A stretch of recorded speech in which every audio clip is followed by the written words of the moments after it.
Merci. La session est enregistrée. Je suis Fernando. Je suis coordinateur des programmes ici à la plateforme européenne de la microfinance MFP. Je suis très content d'être ici avec vous aujourd'hui. Merci d'être ici et merci de votre intérêt pour postuler au prix 2023. Et la séance d'orientation a pour objectif de vous donner quelques indications, quelques suggestions pour postuler. On va avoir une brève présentation du prix tout d'abord et après on aura un espace pour vous et pour vos questions à la fin de la présentation. Et, alors, la structure de la session, comme je vous avais dit, va être comme ça. D'abord, je vais vous donner quelques informations générales du prix et comment postuler. Si vous avez des questions, s'il vous plaît, n'hésitez pas à les mettre dans le chat. Vous pouvez les écrire. Vous pouvez aussi utiliser les questions and answers. Et aussi, vous pouvez lever la main si vous voulez approfondir plus vos idées. À la fin, on aura un espace pour vous donner la parole si vous en avez besoin. OK, on va commencer à parler du prix maintenant. C'est important de dire que le prix est organisé par 3 institutions. Le ministère des Affaires étrangères européennes de Luxembourg, la plateforme européenne de microfinance et IMFP, et aussi le réseau des finances inclusives de Luxembourg, INFINE. Et depuis 2006, le prix reçoit des postulations des applicants de tout le monde. Chacun, on a des différents sujets. Et si vous vous souvenez, l'année dernière, on avait la finance inclusive au service des femmes. Cette année, c'est la finance inclusive pour la sécurité alimentaire et la nutrition. Et le prix a 2 objectifs principalement. Le premier, c'est de reconnaître l'excellence des organisations. Et aussi, l'objectif important, c'est de diffuser les initiatives, les innovations de ces organisations qui travaillent dans la finance inclusive. Oui. Et c'est très important pour nous de trouver ces nouvelles idées et de les diffuser en utilisant notre plateforme, notre réseau. C'est très important pour nous. C'est ça un des objectifs principaux du prix. Et aussi, vous connaissez les avantages peut-être déjà et vous pouvez lire les lignes directrices des prix et on va partager cette information dans les chats.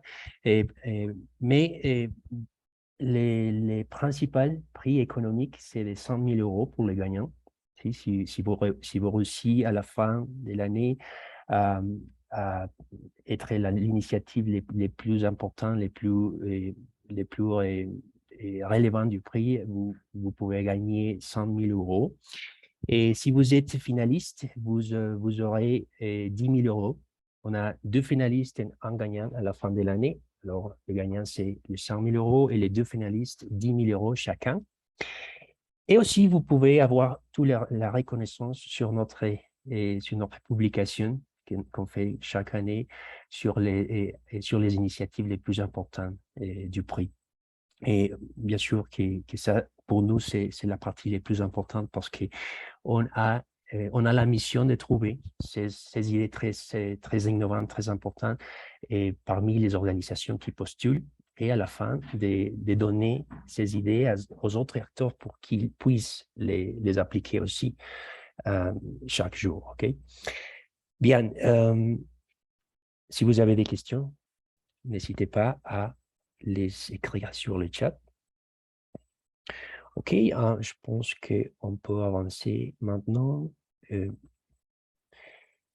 prix européen de la microfinance 2023 sur la finance inclusive pour la sécurité alimentaire et la nutrition, comme vous voyez, a pour objectif de mettre en valeur les innovations menées par les organisations qui travaillent sur l'inclusion financière et qui intendent assurer aux populations vulnérables l'accès aux aliments de qualité à un prix abordable et aussi augmenter la résilience des systèmes alimentaires durables. Cette description courte, vous allez trouver et partout notre matériel cette année. C'est important et que vous la connaissez déjà. Et aussi, si vous pouvez cliquer sur le ligne directrice du prix, ces documents PDF, c'est très important parce que toute l'information relevante, c'est là. Et s'il vous plaît, nous vous invitons à le faire. OK, maintenant, si vous regardez cette définition, il y a ou plusieurs des mots-clés. Ces mots-clés comme, par exemple, système alimentaire. Vous allez trouver ces types de définitions sur les lignes directrices du prix. La première partie à l'information relevante, les concepts, la définition. Et après, vous aurez trouvé aussi, vous allez trouver des mots, des informations générales du prix. Okay? Maintenant, on va parler des points clés, c'est qu'on attend des candidats cette année. Oui. Et principalement, on a quatre points, comme vous voyez ici.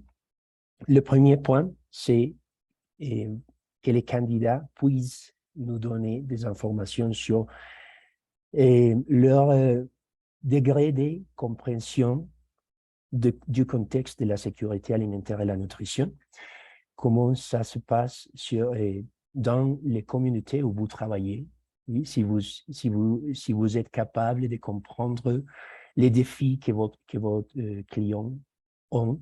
Oui, ça c'est très important dans cette première partie.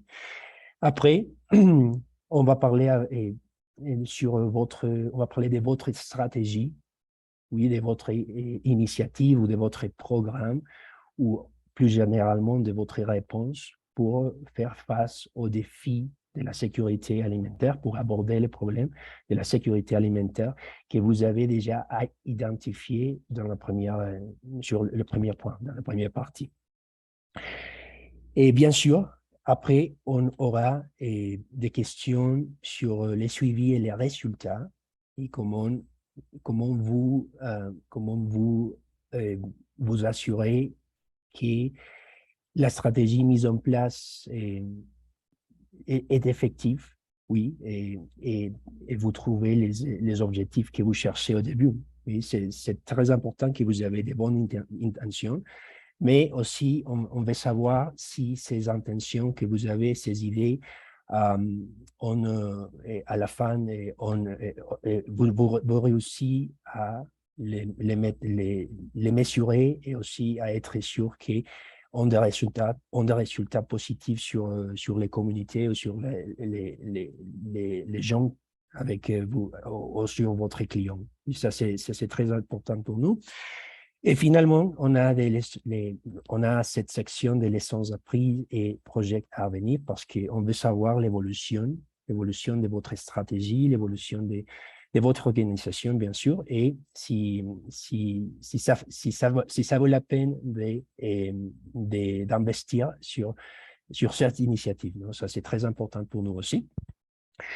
OK, je pense que ce sont les quatre axes du prix cette année et c'est comme ça que le processus d'évaluation a été construit et c'est comme ça aussi que le processus d'application va se développer comme vous allez regarder sur le système plus tard quand on vous montre ça.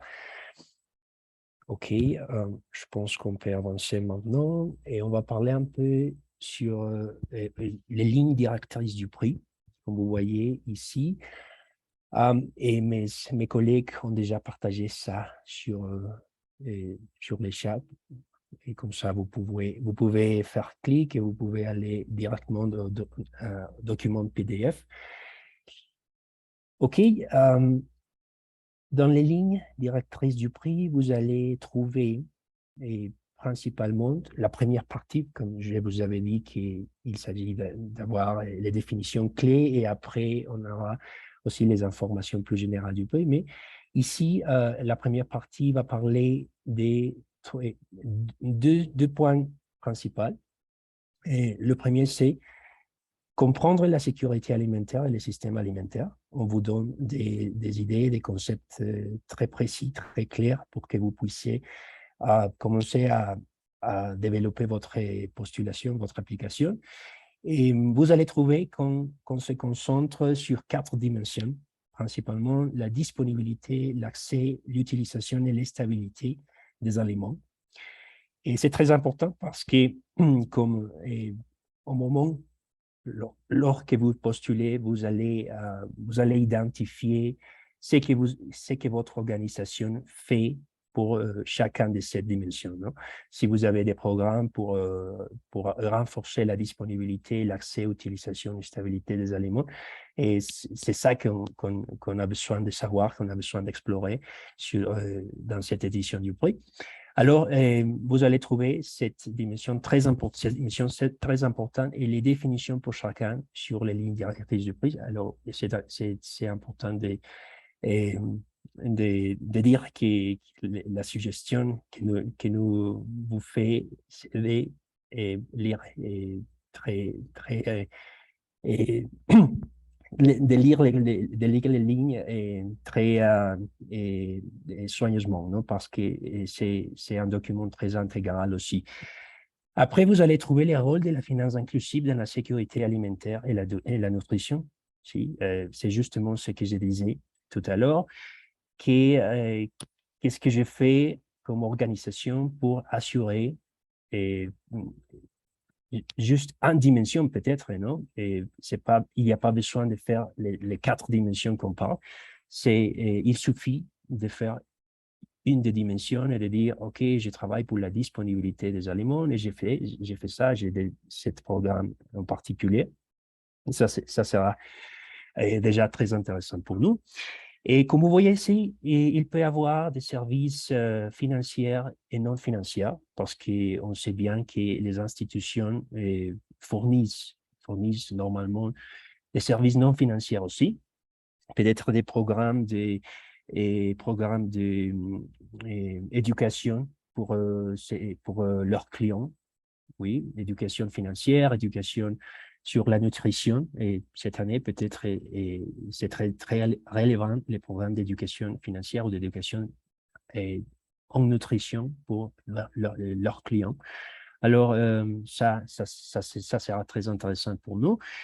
Et aussi, vous allez trouver sur les lignes directrices du prix les interventions directes et indirectes que les organisations des services financiers peuvent fournir aussi.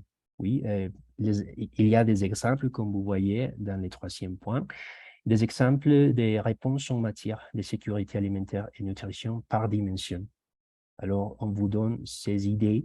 C'est juste une référence, c'est pas obligatoire de mettre les mêmes indicateurs, les mêmes réponses. Et vous pouvez avoir des autres, bien sûr.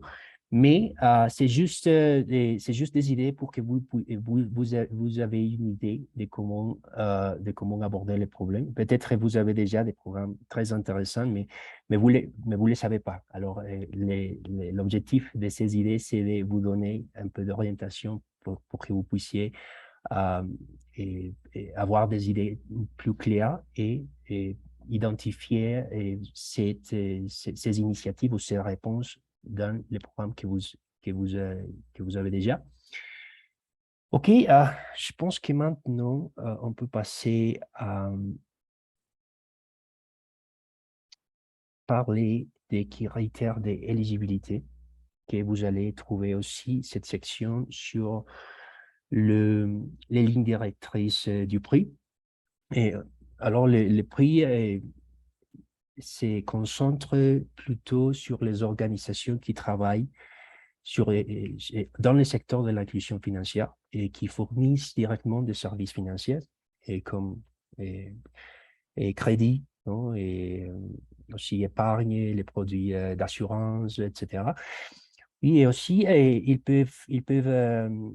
organisations qui ne sont pas des fournisseurs de services financiers peuvent postuler, mais s'ils avaient des partenariats avec des autres organisations qui fournissent des services financiers. Alors, c'est possible, par exemple, qu'une plateforme digitale qui travaille sur la sécurité alimentaire, qui donne des cours d'éducation financière ou de nutrition, par exemple, postule.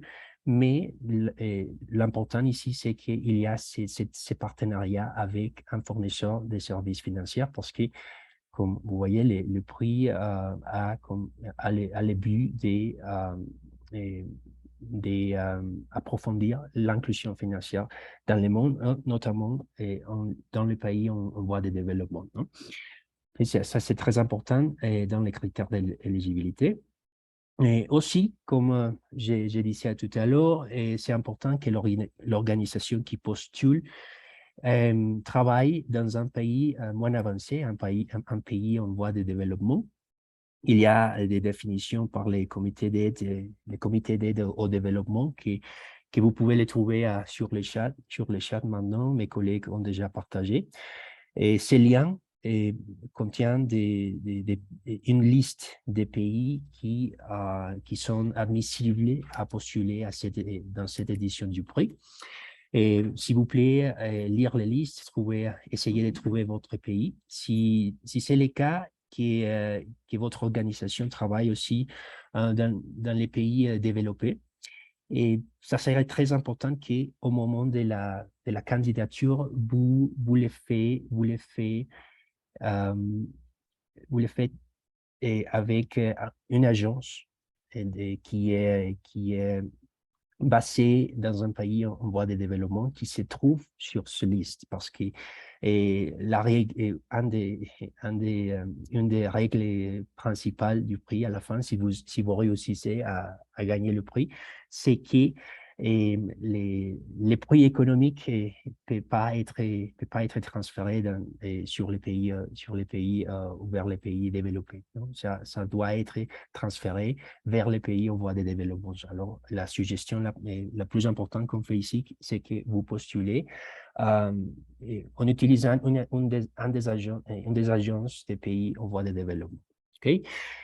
Après, c'est très important de dire que l'organisation doit être pleinement opérationnelle depuis au moins 2 ans. Oui, si vous avez commencé ou si vous avez démarré vos activités en 2021, vous pouvez déjà postuler. Et si c'est moins, malheureusement, non, mais ça, c'est un des critères aussi les plus importants d'éligibilité. Après, en ce qui concerne les critères spécifiques pour les lauréats précédents, on va dire que les initiatives similaires ou exactement égales, identiques non, à celles de cette année, l'inclusion financière pour la sécurité alimentaire et la nutrition, les organisations qui ont gagné le prix dans cette initiative ne peuvent pas postuler. Alors, ça, c'est très important. Et aussi, les organisations qui ont gagné le prix entre 2018 et 2022. Oui, elles ne sont pas éligibles dans cette édition. Après, si vous étiez finaliste dans les éditions précédentes, mais vous n'avez pas gagné le prix, bien sûr que vous pouvez postuler cette année aussi. OK, je pense que ça sera tout sur les critères d'éligibilité, mais vous pouvez trouver plus d'informations, bien sûr, dans ces documents de ligne directrice du prix. OK, maintenant, on va parler du processus pour postuler. Et comme vous peut-être déjà savez, le prix se déroule en 2 étapes, puis 2 tours. Le premier tour a pour objectif d'avoir un aperçu général de votre institution et de votre stratégie, aussi de sécurité alimentaire et nutrition.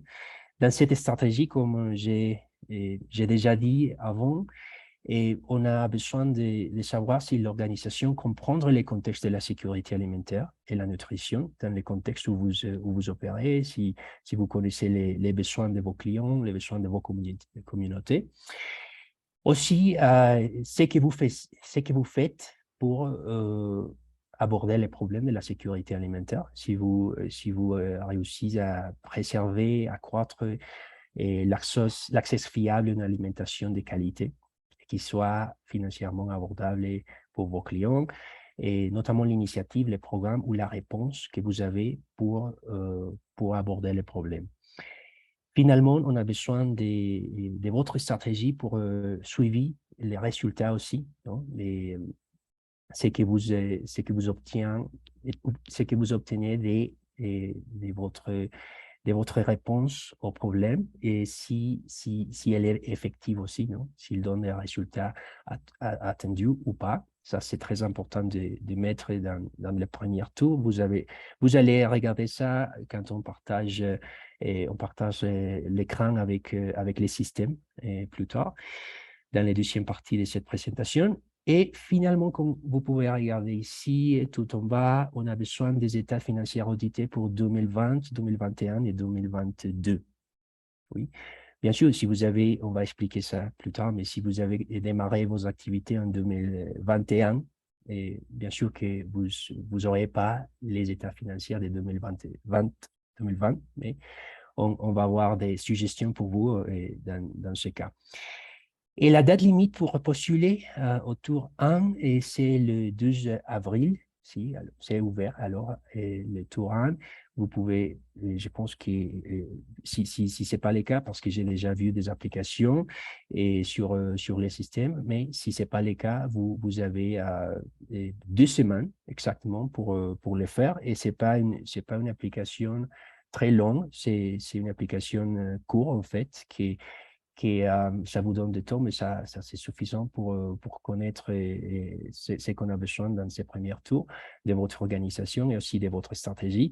Alors, on vous invite de le faire pendant cette 2 semaines qu'on a jusqu'à les 12 avril. Après, si votre initiative attire l'attention des évaluateurs, si votre institution est éligible, non, et admissible pour l'édition de cette année, vous allez recevoir une invitation pour postuler au deuxième tour. Oui, au deuxième tour, on a besoin de que vous présentez votre stratégie en plus grand détail. Oui, on veut connaître et on va avoir plus de questions, bien sûr, en deuxième tour. Et aussi, on va vous demander de fournir des documents justificatifs de tout ce que vous avez dit dans le premier et aussi le deuxième tour. Et c'est comme ça que les prix se développent. Et à la fin, et si vous réussissez à présenter tout ça et votre initiative attire l'attention des évaluateurs, vous serez communiqué dans chaque étape du prix. Comment ça se développe et aussi comment si vous êtes qualifié pour les suivantes étages. Alors ça c'est très important et je vais vous donner aussi des indications dans les systèmes pour que vous puissiez recevoir ces notifications à chaque fois. OK? On arrive à la partie de comment postuler au prix. C'est très simple, c'est très intuitif. Vous aurez besoin des liens que vous voyez ici et je pense que mes collègues vont déjà mettre le lien dans le chat. Vous pouvez cliquer là et on va aller sur les systèmes. On va aller vers les systèmes pour regarder comment on va commencer la candidature. Aussi, vous avez ici notre email de contact, c'est emaward@mfp.imp.eu. Et vous pouvez nous écrire à tout moment.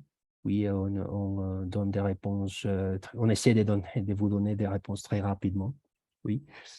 Et maintenant, on va passer à l'explication du système et comment vous pouvez vous inscrire pour commencer votre candidature et aussi pour, si vous avez déjà postulé dans le passé, comment vous pouvez vous connecter. Si vous avez oublié votre mot de passe aussi, on va vous donner toutes ces suggestions maintenant. OK? Je vais partager mon écran et ici, vous allez voir le site internet du prix. Et comme vous voyez, il y a des informations importantes si vous pouvez, euh, si vous pouvez les lire. Oh, désolé, je pense que quelque chose, j'ai fait quelque chose. OK, maintenant, on revient sur la page.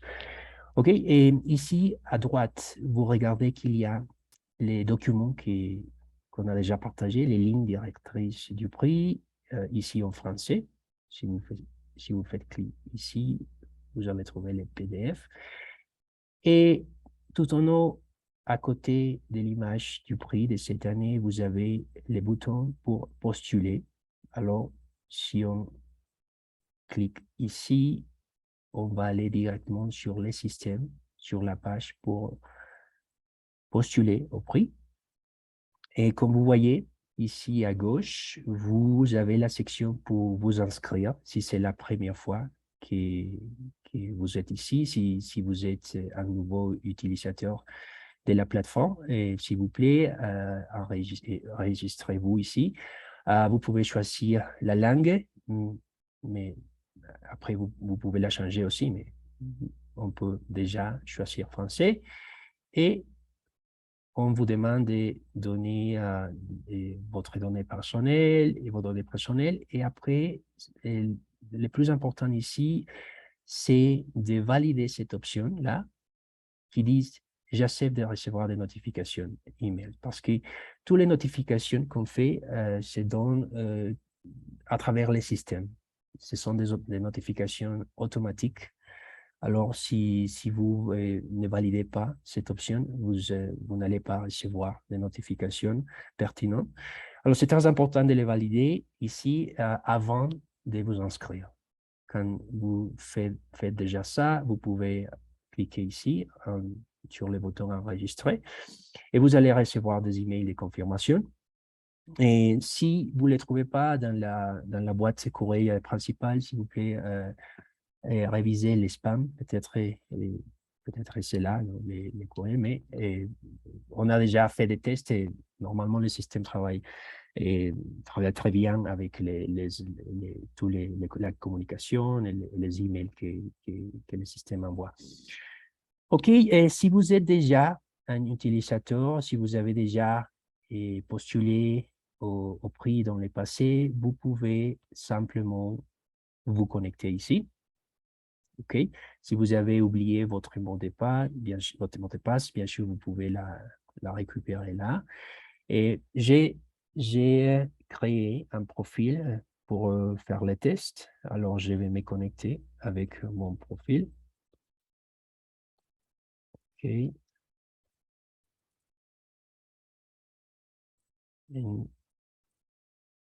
Une fois ici, vous regardez qu'on a l'information principale du prix. Vous pouvez trouver les dates limites, et comme je vous avais dit, 2 avril pour postuler au premier tour. Après, vous allez trouver aussi les documents de ligne directrice du prix, PDF, qu'on a déjà partagé, mais si vous faites clic ici, vous les verrez. Vous allez les voir là. Et c'est important de dire que si vous avez besoin de travailler offline, sans Internet, vous pouvez le faire si vous téléchargez les formulaires de candidature. Ici, vous allez trouver les formulaires de candidature en Word. Oui, et vous pouvez le télécharger là pour que vous puissiez travailler offline. Non? Normalement, les organisations, il y a des organisations qui préfèrent de faire ça, ou peut-être il y a des différentes personnes qui sont en charge de remplir les formulaires. Alors, ça, c'est possible et peut-être plus pratique de partager les documents Word. OK. Et aussi, je voulais vous indiquer que tout en haut, comme vous voyez, vous avez ici les paramètres.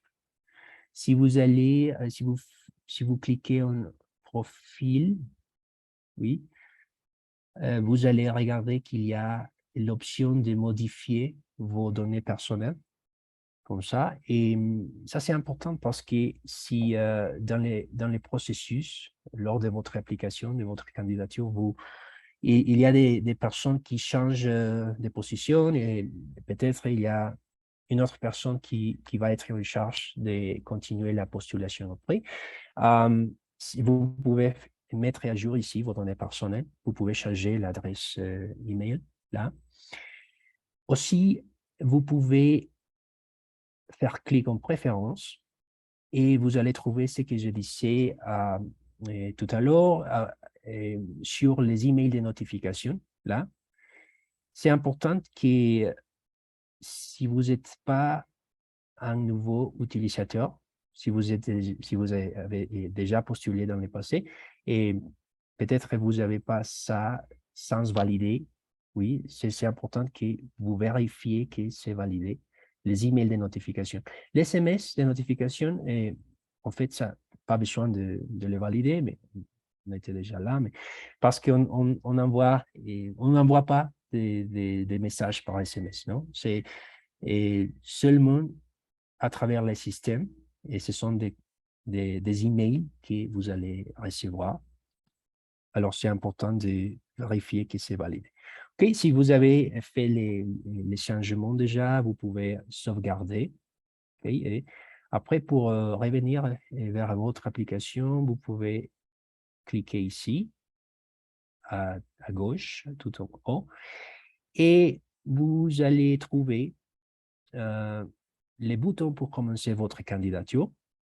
Oui, vous pouvez faire clic là si c'est la première fois que vous êtes ici dans le système. Après, si vous avez déjà commencé votre candidature, comme je l'ai fait, vous pouvez seulement cliquer ici sur le nom de votre candidature et vous allez revenir dans le processus de votre candidature. Ici, c'est important de mettre le nom de votre organisation. Comme vous voyez, c'est très intuitif et très simple de comprendre le système. Et chaque fois que vous faites des changements, vous pouvez cliquer en sauvegarder et suivant. Et le système va vous mener à l'onglet suivant, oui. Et ici, vous trouvez les informations générales de tour 1. Oui, vous trouverez les champs pour vous donner vos données personnelles, pour mettre votre nom, et position, téléphone, comment vous avez eu connaissance du prix ou comment vous avez écouté du prix. Et ici, c'est très important quand vous trouvez ces parties-là appris d'un membre de l'MFP. C'est parce que dans un moment donné, pas maintenant, mais si vous réussissez à aller plus loin dans le processus d'application, on va vous demander de fournir une lettre de soutien de la part d'un de nos membres, et de le réseau de la plateforme européenne de la microfinance. Okay? Alors, c'est très important que vous, comme je pense que mes collègues ont déjà mis, oui, les liens sur les chats où vous pouvez trouver la liste de nos membres. Et c'est très important que si vous avez déjà un contact avec un de nos membres, et vous pouvez juste mettre le nom ici. Et comme ça, on a une idée déjà que vous êtes déjà connecté, que vous êtes déjà associé ou que vous travaillez déjà avec un de notre membres et que vous aurez cette lettre de soutien plus tard. Sinon, si ce n'est pas le cas, si vous n'avez pas encore un contact direct avec un membre de l'MFP, vous pouvez le créer ici, non? Et pas encore contact ou quelque chose comme ça. Non, et nous allons identifier que si vous arrivez plus loin dans les processus d'application, on aura besoin de vous soutenir ou de vous appuyer pour que vous puissiez être en contact. Donc, on va vous mettre en contact avec un de notre membres ou on va trouver une solution. On va essayer de trouver une solution, oui. On a eu des cas comme ça dans le passé, mais on a toujours trouvé une solution. Alors, ne vous inquiétez pas, si à ce moment-là, vous avez pas un contact avec un membre, on peut vous appuyer et essayer de vous mettre en contact avec un de notre membres. OK? Euh, Après, si vous avez déjà rempli l'information, vous pouvez sauvegarder et suivant. Et ici, on vous demande des informations pour avoir un aperçu général de votre organisation. Ici, j'avais mis le site Internet juste pour les tests. Mais vous pouvez mettre, bien sûr, toutes les données de votre organisation. Ici, c'est très important quand vous arrivez à la fin. Oui, ici, et vous devez donner une description de votre émission, de votre organisation. Et si vous avez des actionnaires, des parties prenantes, s'il vous plaît, et veuillez donner ces informations ici. Vous allez trouver de temps en temps dans l'application qu'il y a des champs qui contiennent ces mots facultatifs. Et, mais je voulais vous dire que si vous avez de l'information, peut-être, et oui, si vous travaillez déjà et si vous trouvez l'information pour ces champs, s'il vous plaît, donnez-les parce que c'est très important aussi. Et facultative ne veut pas dire que c'est pas important. Et c'est très important si vous avez l'information et on attend cette information. C'est juste que c'est un peu compliqué, c'est très compliqué d'avoir une application, un formulaire exactement similaire aux besoins ou aux caractéristiques de chaque organisation. C'est pour ça que de temps en temps, vous trouvez ces mots facultatifs. Mais si vous avez l'information, on vous invite de fournir cette information parce que ça sera très, très relevant et très important pour les évaluateurs au moment de donner leur avis sur votre postulation ou sur votre candidature. Ici, vous allez trouver des tableaux qui correspondent aux dernières 3 années fiscaux. Oui, et vous pouvez, vous allez trouver l'information générale ici de votre organisation, comme les nombres de clients, les nombres de clients en zone rurale, en zone urbaine, les nombres de clients jeunes, les nombres de clients plus de 60 ans. Et si vous n'avez pas toutes les données, et vous pouvez laisser ces parties en blanc, mais s'il vous plaît, essayez de donner l'information les plus en détail que vous avez. Oui, si vous avez, aussi, si vous avez une citation de quoi mettre, vous pouvez à tout moment nous écrire et demander et les questions, oui, vous pouvez poser les questions, et maintenant sur le chat, bien sûr, mais aussi vous pouvez utiliser notre adresse courriel pour nous dire si vous avez des hésitations ici au moment de remplir l'information des données institutionnelles. Mais si vous ne trouvez pas, et ne vous arrêtez pas là, s'il vous plaît, vous pouvez continuer votre postulation. Et s'il y en a besoin, on va revenir vers vous et on va écrire un courriel et peut-être si vous allez plus loin dans le processus pour vous demander de l'information manquante. OK? Alors, on va arriver dans la partie la plus importante peut-être de votre candidature, qui c'est l'initiative qui correspond à la sécurité alimentaire et la nutrition. Ici, vous allez trouver des questions relèvantes qui on a déjà parlé dans les premières parties de cette présentation. Et les 4 axes qu'on avait déjà dit, comprendre le contexte de la sécurité alimentaire et la nutrition, c'est que vous avez identifié dans vos communautés ou les pays où vous travaillez. Aussi, ce que vous faites pour préserver et accroître l'accès à une alimentation de qualité, ça veut dire votre stratégie, votre réponse, votre programme pour aborder les problèmes, pour faire face aux défis de la sécurité alimentaire. Après, le suivi et les résultats, quelle est votre stratégie pour vous assurer que votre initiative a les résultats attendus. OK, et finalement, on va vous demander ce que vous avez appris dans le passé et comment votre stratégie évolue dans les temps et quels sont vos projets à venir. Ça, c'est très important à la fin de la candidature. Et aussi, bueno, la seule question qu'on a ici dans cet onglet, c'est ou quels sont les défis de sécurité alimentaire que vous avez identifiés dans votre contexte.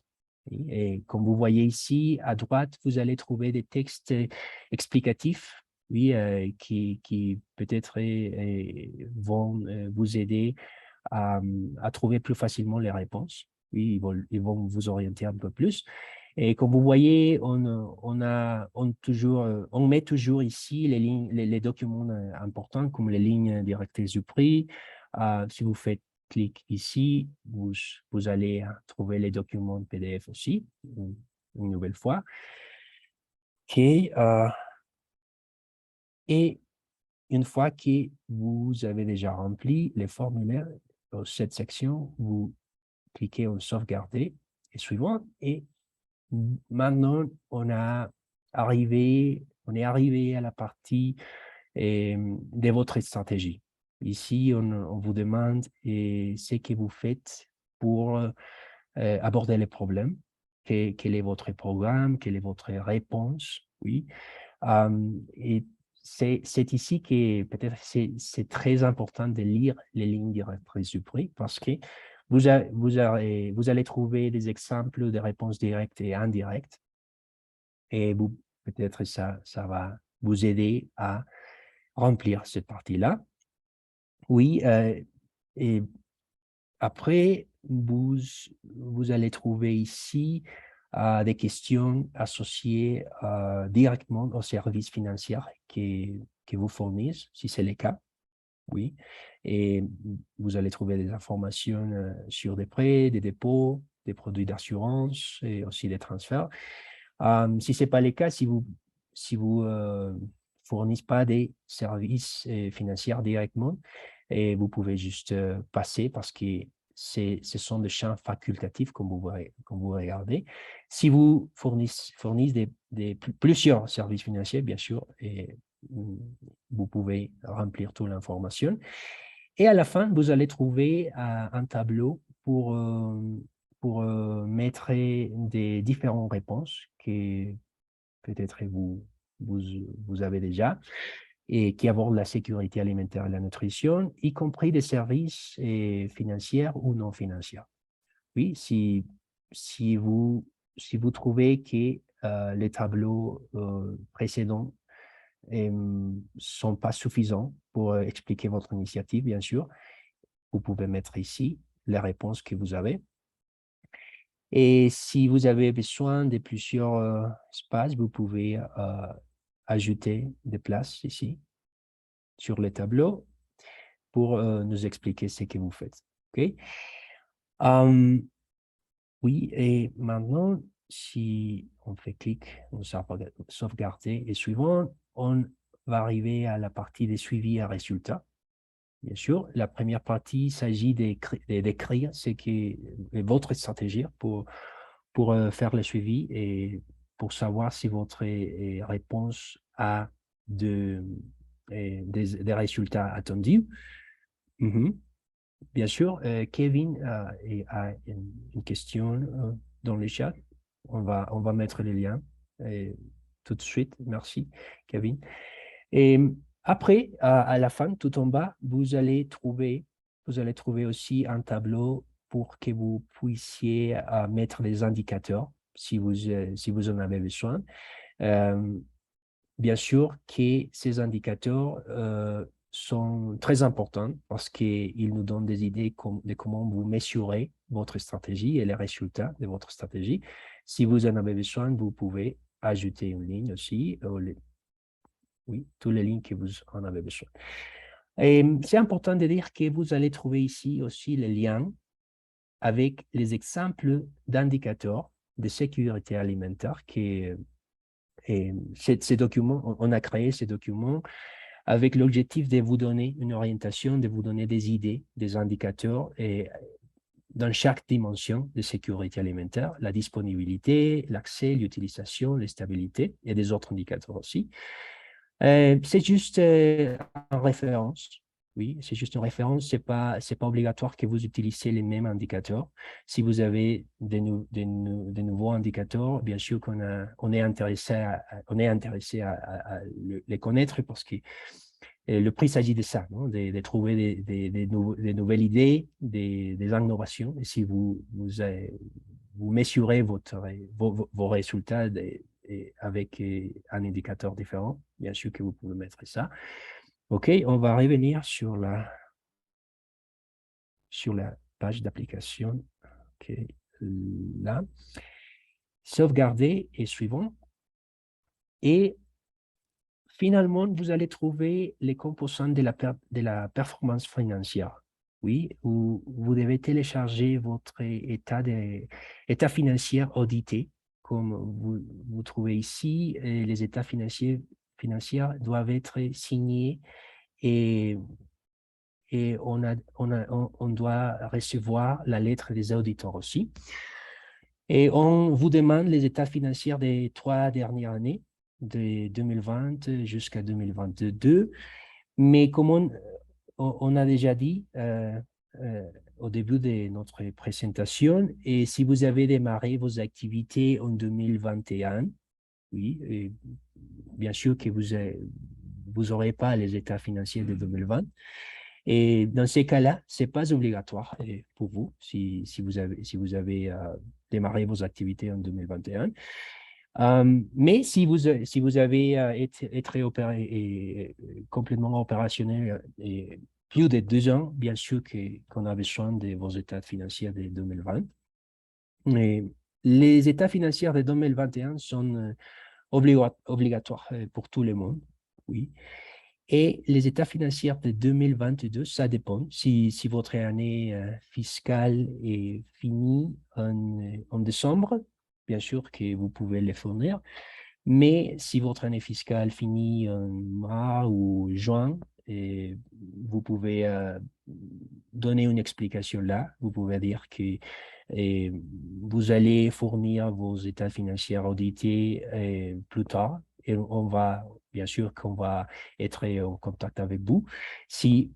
Surtout si votre application est qualifiée pour les étages suivants du prix. OK?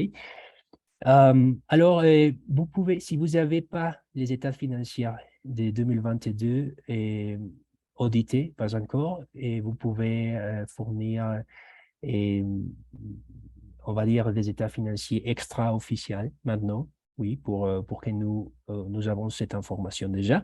Mais à la fin, et dans un moment donné, on va vous demander les états financiers audités. OK? Mais ici, vous pouvez nous donner toutes les explications, toutes les indications associées aux états financiers. Et après, vous cliquez en sauvegarder suivant et vous allez trouver la confirmation et les consentements avant d'envoyer votre candidature. OK? S'il vous plaît, lire soigneusement ça et valider les options si vous êtes d'accord.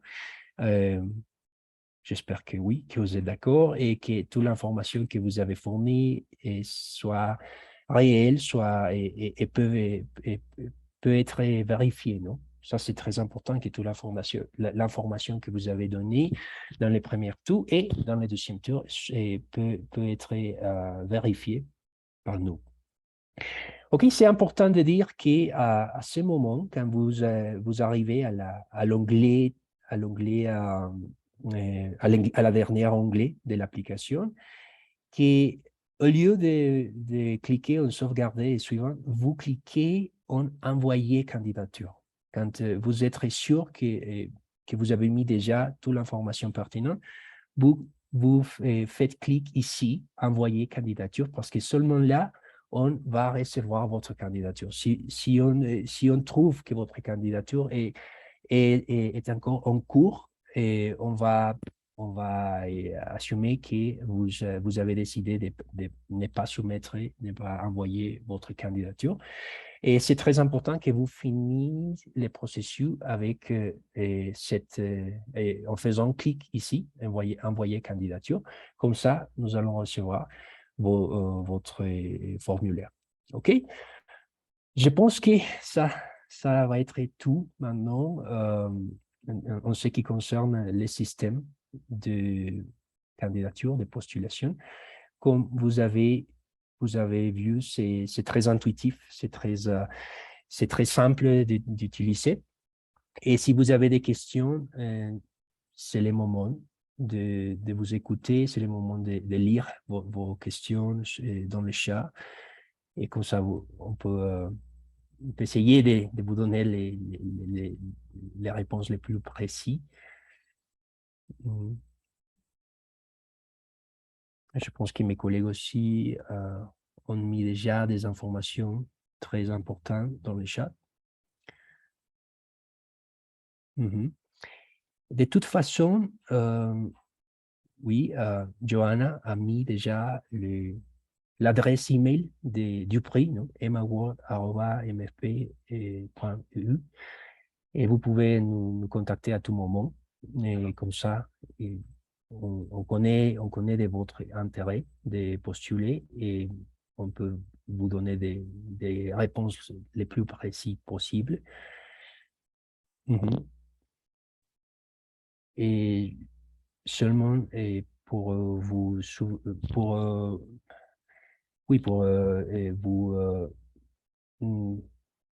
souvenir, ou pour mettre en valeur que le prix est ouvert le premier tour, et que vous pouvez postuler jusqu'au 12 avril. Ça, c'est très important.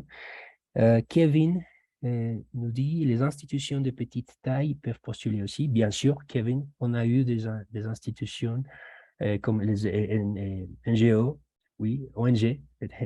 ONG, on a des institutions, des coopératives, par exemple, on a des microfinancières, on a des banques aussi qui postulent chaque année.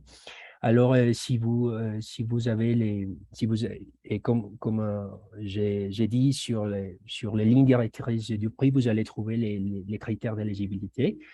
Oui, et si vous fournissez des services financiers, bien sûr n'importe quel service financier, vous pouvez postuler, vous êtes admissible dans cette édition du prix.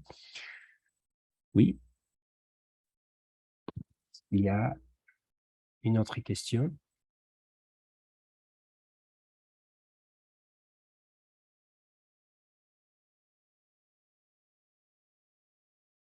Et je pense que non. OK. Merci beaucoup d'être ici. Merci beaucoup d'avoir vous connecté aujourd'hui. On vous invite à postuler, bien sûr. Si vous avez des questions, n'hésitez pas à nous envoyer un email. Et je pense que ça, c'est tout. Et on vous souhaite un bon après-midi. Oui.